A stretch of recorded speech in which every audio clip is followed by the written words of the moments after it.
அருட்பெருஞ்சோதி தனிப்பெருங்கருணை. அனைத்து ஜோதிட உறவுகளுக்கும் என் அன்பு கலந்த வணக்கம். என்னுடைய பணிவான வேண்டுகோளை ஏற்று எனக்கு தொடர்ந்து ஆதரவளித்து ஊக்கப்படுத்தும் உங்கள் அனைவருக்கும் என் வணக்கம். அதாவது, நான் உங்களிடம் கேட்கும் குருதட்சணையே நீங்கள் போடும் லைக் தான். உங்களிடம் நான் வேறு எதுவும் கேட்கவில்லை. குருவுக்கு தட்சணையாக உங்கள் லைக்கை பதிவு செய்யுங்கள். என்னுடைய ஜோதிட விளக்கங்களுக்கு உங்களது விமர்சனங்களை அழகாக எழுதி என்னை உற்சாகப்படுத்துங்கள். இன்றைக்கி நம்ம என்ன பார்க்க போகிறோன்னா, தந்தை வழி பாட்டனார், தாய் வழி பாட்டனார், இந்த மாதிரி உறவுகளுக்கு தாரம் 2 எப்படி அமையும் என்பதை பற்றித்தான் பார்க்க போகின்றோம். இது நகர்ப்புறங்களுக்கு பெரிதும் தேவையில்லை. பாட்டனுக்கு 2 தாரம், தாத்தனுக்கு 2 தாரம் நகர்ப்புறத்துக்கு தேவையில்லை. ஆனால் கிராமப்புறங்களில் நிச்சயமாக பல்வேறு சமூக மக்களிடையே இந்த மாதிரி தாத்தன் பாட்டன் என்ற உறவு முறைகளுக்கு தாரம் 2 இன்றளவும் உள்ளது. வருகின்ற வாடிக்கையாளரிடம் பாட்டனின் முதல் தாரத்துக்கு இத்தனை குழந்தை, 2ஆம் தாரத்துக்கு இத்தனை குழந்தை, இவருக்கு இவ்வளவு சொத்து சேரும், இவருக்கு சொத்து கிடைக்காது என்ற கேள்விக்கெல்லாம் நாங்கள் விடையளிக்க வேண்டிய தருணத்தில் இந்த கிராமப்புற ஜோதிடர்கள் உள்ளார்கள். அதனால் இது நகர்ப்புறத்தில் தொழில் செய்கின்ற ஜோதிடர்களுக்கு பயன்படாமல் போகலாம். கண்டிப்பாக கிராமப்புறங்களில் உள்ள ஜோதிடர்களுக்கு இது பயன்பட்டே தீரும். அதனால தான் அந்த அக்கறையோடு நான் உங்களுக்கு இன்று அது சார்ந்த காணொளியை வழங்கப் போகிறேன். நான் அதுக்கு முன்னாடி ஒரு சிறிய கதை சொல்ல போகிறேன். அந்த கதைக்கு பின்னால் உங்களுக்கு உங்கள் செவிக்கு விருந்தாக நல்ல கருத்தாக அந்த கதை அமையும். அந்த கதையோட கிளைமாக்ஸை நான் கடைசியில் சொல்ல போகிறேன். அதனால் இறுதி வரைக்கும் தொடர்ந்து காணொளியை பாருங்கள். இந்த காணொளியில் தாத்தனுக்கு பாட்டனுக்கு தாரம் 2 என்பதை ஒரு உதாரண ஜாதகம் வாயிலாகவும் நான் விளக்க உள்ளேன். முதல்ல கதையை சொல்லிடுறேன், கடைசியில் இறுதியில் நான் கிளைமாக்ஸ் சொல்கிறேன். கண்டிப்பாக இது உங்கள் சிந்தனைக்கு விருந்தாக இருக்கும். அதாவது, இப்படி 2 வீடுகள் பக்கம் பக்கமாய் 2 வீடுகளிலும் ஒட்டு திண்ணைகள். ஒரு வீட்டில் தாசிகுல பெண்மணி வாழ்கிறாள், ஒரு வீட்டில் குலமகள் வாழ்கிறாள். இருவருக்கும் பக்கம் பக்கமே வீடுகள். இருவருமே மாலை பொழுதில் திண்ணையில் அமர்ந்து உரையாடுகிறார்கள், கூடி குலவுகிறார்கள், நல்ல நட்போடு வாழ்கிறார்கள். இந்த தாசிகுல பெண்மணியிடம் அவள் தண்ணீர் வாங்கி பருகுகிறாள். குலமகள் வீட்டில் இவள் உணவு அருந்துகிறாள். அந்த குலமகளும் தாசிகுல பெண்மணி வீட்டில் உணவு அருந்துகிறாள். இருவரும் அன்பை பரிமாறிக்கொள்கிறார்கள். உலகம் எப்படி சந்தேகப்படுகிறது? தாசிகுல பெண்ணோடு சேர்ந்து விட்டாலே அவளும் நடத்தை கெட்டு விடுவாளோ என்ற எண்ணம், ஐயப்பாடு தான் எழும். ஆனால் அப்படி பழகுபவர்களை, அதாவது தீயரோடு நல்லவர்கள் பழகுவதை வைத்து அந்த நல்லவர் கெட்டு விடுவார் என்று முடிவெடுக்கக்கூடாது.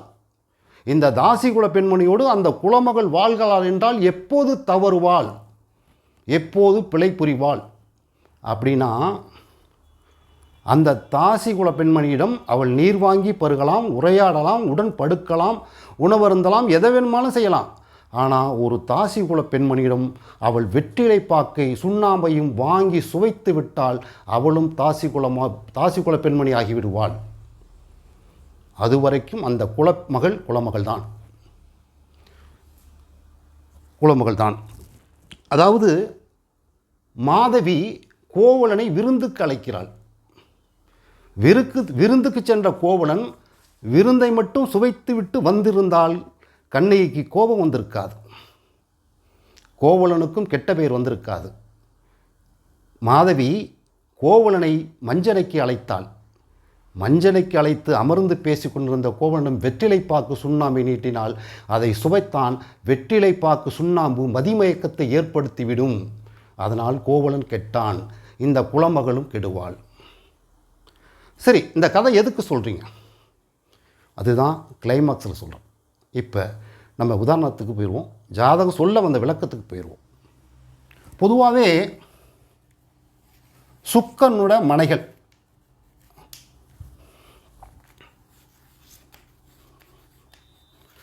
சுக்கரனுக்கு 2 மனைகள். ரிஷபம் ஒரு வீடு, துலாம் ஒரு வீடு. சுக்கரன் உச்சம் பெறக்கூடிய வீடு மீனம். அதாவது களத்திரக்காரகனுடைய பங்களிப்பு 3 வீடுகளில் உள்ளது. ரிஷபத்தில் களத்திரக்காரகன் வீடு, துலாம் களத்திரக்காரன் வீடு, களத்திரக்காரகன் உச்சம் பெறும் வீடு மீனம். இந்த 3 வீடுகளும் களத்திரம் தொடர்பான வீடுகள். இங்கே பாம்புகள் குடியேறினால் அந்த வீட்டிற்கு இந்த வீட்டிற்கு 6, 8 வரும் வீட்டில் ஒரு கிரகம் நின்றால் அந்த உறவுக்கு 2 தாரம். சூரியன் என்றால் தந்தை வழிபாட்டனார், சந்திரன் என்றால் தாய் வழிபாட்டனார். இப்படி நிறைய பிரித்து எடுக்கணும். முதல்ல இந்த ரிஷபம், துலாம், மீனம் இதில் ராகு நின்று அதற்கு 6, 8 இடங்களில் உள்ள கிரகங்களை, துலத்தில் உள்ள கிரகங்களை நீங்கள் பரிசோதனை செய்து வைத்துக்கொள்ளுங்கள். இது ஒரு பக்கம் வைத்துக்கொள்ளுங்கள். நான் அது தொடர்பாக பாடங்கள் எடுக்கும்போது பின்னாடி நீங்களே புரிஞ்சுவீங்க. இந்த பதிவை மனசில் வச்சுங்க. இப்போ நம்ம உதாரணத்துக்கு போவோம். இப்போ பார்த்தீங்கன்னா, நான் ஏற்கனவே ஒரு காணொலியில் சொல்லியிருக்கேன். அதாவது காலபுருஷன் மேஷத்திற்கு 4ஆம் இடம் ஒழுக்கம், கர்ப்பம், கர்ப்பப்பை, தாய், மாதுர்காரகன், மார்பகம், வீடு, பண்பாடு அப்படின்னு சொல்லியிருக்கேன். அந்த மேசத்திற்கு 4ஆம் இடமாகிய சந்திரன் உடலாதிபதி, மனோகாரகன் நீசம் பெறக்கூடாது. மனோகாரகன் நீசம் பெற்றுவிட்டால் மனம் தடுமாறும். மனம் தடுமாறினால் பாதை மாறும். பாதை மாறினால் பிழை ஏற்படும். அதனால் சந்திரன் ஒரு ஜாதகத்தில் நீசமாக நின்று அதனோடு தொடர்புடைய உறவுக்காரகத்துவ கிரகங்களுக்கு தாரம் 2 இருக்கலாம். அதை நீங்கள் உறுதிப்படுத்துவோம், அனுபவத்தில் அதை பயன்படுத்தணும். இல்லை கூட நட்பு கூட இருக்கலாம். இப்படி 2 வகையாக நம்ம பிரிச்சுக்கலாம். ஆனால் அதுக்கு போதிய அனுபவம் தான் கரெக்டாக நம்ம சொல்ல முடியும். இப்போ இந்த அமைப்பை வச்சு எந்த லக்கணமாக இருந்தாலும், இப்போ இங்கே ராகுன்னா தாய் வழி பாட்டன், கேதுனா தந்தை வழி பாட்டன். இப்போ இந்த தந்தை வழி பாட்டனுக்கு 7ஆம் இடத்துல சந்திரன் நீச கிரகம் இருக்குது, சனி கர்மாவும் இருக்கார். இல்லைனாலும் சரிதான். இந்த நீச கிரகத்தோட இந்த சனிங்கிற கிரகம் தொடர்பு பெறுது. சந்திரன் நீசமாகிறார். தந்தை வழி பாட்டனுக்கு தாரம் 2. தாய் வழி பாட்டனுக்குரிய காரகர் கேது, அவர் நீச கிரகத்தோடு நிற்கிறார். சனி பார்க்குது, கர்மா தொடர்பு பெறுது, அவருக்கும் தாரம் 2. தந்தை வழிபாட்டனருக்கும் தாரம் 2, தாய் வழிபாட்டனருக்கும் தாரம் 2. இப்போ நம்ம அடுத்து போடுற ஜாதகத்தில் இன்னும் தெளிவாக பார்க்கலாம். இப்போ இங்கே உதாரண ஜாதகம் ஒன்று போட்டிருக்கோம்.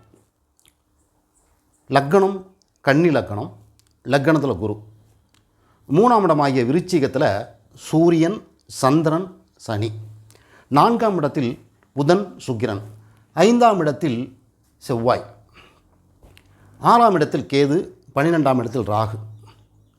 இந்த ஜாதகத்தில் ஒரு நீச கிரகத்தை நம்ம பார்த்துட்டோம். சந்திரன் நீசமாக இருக்கார் அப்படின்னு நம்ம பார்வை எங்கே போகணும்? அந்த நீச கிரகத்தை நோக்கி போகும். அந்த நீச கிரகத்தோட தொடர்புடைய பாவக அதிபதிகள் யாருன்னு பார்க்கணும். அவங்களுக்கு 2 தாரம் அப்படின்னு நம்ம முடிவு பண்ணணும். அதே போல் அந்த பாவக அதிபதிகள் யாரோடு அந்த சந்திரனோடு தொடர்பு, நீச கிரகத்தோடு தொடர்பு பெற்றிருக்காங்க, அந்த பாவகத்துக்கு, அந்த பாவக உறவுக்கு 2 தாரம். அது மாதிரி சந்திரனோடு நிற்கிற காரகத்துவ கிரகங்களுக்கும் 2 தாரம் அப்படின்னு நம்ம எடுக்கணும், பலன் எடுக்கணும். இப்போ இந்த ஜாதகத்தில் பாட்டனுக்கு 2 தாரம் எப்படி எடுப்பது? லக்கணம் கன்னி 1ஆம் இடம், 5ஆம் இடம் பாட்டன். இந்த பாட்டனுக்குரிய ஸ்தானாதிபதி, பாவக அதிபதி சனி, அவர் நீச கிரகத்தோடு நிற்கிறார். அப்போ இந்த 5ஆம் இட அதிபதி சனி பாட்டன் வீட்டுக்காரன். சனி சந்திரனோடு நிற்பதால், நீச சந்திரனோடு நிற்பதால் பாட்டனுக்கு தாரம் 2. இது பாவக அடிப்படையில். அடுத்த அப்படி இந்த லக்கணம் 1ஆம் இடம், 4ஆம் இடம் அம்மா. அம்மாவுக்கு 9ஆம் இடம், லக்கணத்திற்கு 12ஆம் இடம் தாய் வழி பாட்டனார். அந்த பாவக அதிபதி சூரியன், அவர் நீச சந்திரனோடு நிற்கிறார். அதனால் தாய் வழி பாட்டனாருக்கு தாரம் 2. இப்படி ஒரு வழியில் எடுத்துரும்.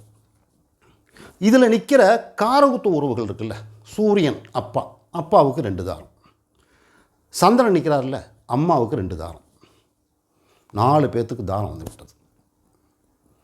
இது அப்படியே நீங்கள் இந்த ஒரு உதாரண ஜாதகம் வச்சுட்டு இப்போ நான் 4 பேர்த்துக்கு தாரம் சொல்லியிருக்கேன். பாட்டனாருக்கு, தாய் வழி பாட்டனாருக்கு, தந்தைக்கு, தாய்க்கு சொல்லியிருக்கேன். இதை அப்படியே நீங்கள் எடுத்துகிட்டு போனீங்கன்னா இதில் ஒரு 15 உறவுக்கு இந்த 2 தாரம் பார்க்கலாம். இப்படி ஒரு குடும்பமாக நினைப்பீங்க. சரி, இப்போ பாவக ரீதியாக அந்த அதிபதியில் நிற்கிற சந்திரனை வச்சு தாரம் 2ன்னு ஒரு பக்கம் கணக்கு எடுத்துட்டோம். இன்னொரு முறையில் எடுக்கலாம். காரகுத்துவ ரீதியாக அந்த காரகுத்துவ கிரகங்கள் வாயிலாகவும் எடுக்கலாம். எப்படின்னு கேட்டிங்கன்னா, ராகுங்கிறது தந்தை வழிபாட்டனார். அவர் நின்ற வீட்டதிபதி சூரியன் நீசகரகத்தோடு சேர்க்கை. அதனால் தந்தை வழிபாட்டனாருக்கு தாரம் 2. கேது தாய் வழிபாட்டனார். தாய் வழிபாட்டனார் நின்ற ஸ்தானாதிபதி சனி, அவர் நீசச்சந்திரனோடு இருக்கிறார். தாய் வழிபாட்டனாருக்கு தாரம் 2. இப்படி எடுக்கலாம். சரி, இப்போ தான் நம்ம கதையோட கிளைமாக்ஸுக்கு வரோம். ஒரு கேள்வி எழுப்பணும். என்ன கேள்வி எழுப்பணும்?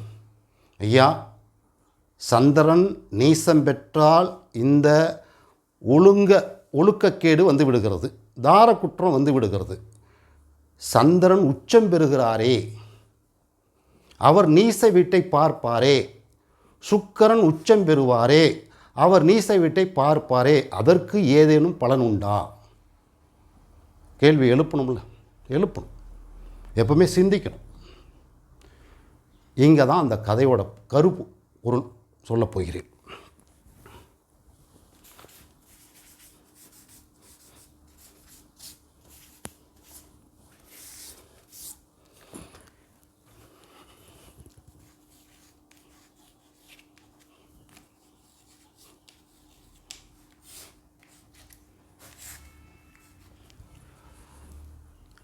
சந்திரன் உச்ச வீட்டில் நிற்கின்றார், சுக்கிரன் உச்ச வீட்டில் நிற்கின்றார். ஆனால் மற்ற கிரகங்களும் உச்ச கிரகங்களும் இருக்கிறது நீச வீட்டை எட்டி பார்க்கும். அந்த வகையில் இந்த சந்திரனும் சுக்கிரனும் நீச வீட்டை எட்டி பார்க்கின்றார்கள். இதுக்கு என்ன பொருள் அப்படின்னா, அந்த தாசி மகள் வீட்டில் ஒரு குலமகள் பக்கத்தில் இருக்கிறாள். அவள் என்றாவது ஒரு நாள் வெற்றிலை பாக்கை நீ போட்டு பார்த்திருப்பாள். அவள் போடுவதை இந்த குலமகள் பார்த்திருப்பாள். தப்பித்தவறி ஒரு நாள் அந்த தாசி மகள் அந்த குலமகளிடம் இந்த வெற்றிலை பாக்கை போட்டு சுவைத்து பார் என்று கொடுக்க எத்தனித்திருக்கலாம். அவ்வாறு கொடுக்கும்போது கை நீட்டி அவள் வாங்கியிருக்கலாம், போடாமல் இருந்திருக்கலாம். கை நீட்டி வாங்கி போட்டு சுவைத்திருக்கலாம். இது ஒரு வகை. இது 2வது வகை. கை நீட்டி வாங்கியிருக்கலாம், ஆனால் போடாமல் இருந்திருக்கலாம். கை நீட்டி வாங்கி சுவைத்து பார்த்திருக்கலாம். கை நீட்டி வெற்றிலை பாக்கு வாங்கி வீட்டுக்குள் வைத்துவிட்டு போடாமலே கடந்து போயிருக்கலாம். இப்படி 3 நிலைகளில் இந்த சுக்கிரனும் சந்திரனும் இருக்கும். அவர்களின் நிலைப்பாடு இருக்கும். சந்திரன் நீசமாயிட்டார், நமக்கு உண்மை வெளியே வந்துருச்சு. யார் கூட தொடர்புன்னு வந்துருச்சு. ஆனால் நீசம் வீட்டை எட்டி பார்க்கின்ற கிரகங்கள் உச்சத்தில் இருப்பதனால் உள்ளுக்குள் இருக்கின்ற விஷயம் நமக்கு தெரியாமல் போய்விட்டது. யார் வெற்றிலை பாக்கை சுவைத்தார்கள், யார் வெற்றிலை பாக்கை கை நீட்டி வாங்கவில்லை, யார் சுவைத்து கெட்டார்கள், சுவைக்க போட மறந்தார்கள் என்பதெல்லாம் அவர்கள் மனசாட்சிக்குத்தான் தெரியும். நன்றி, வணக்கம்.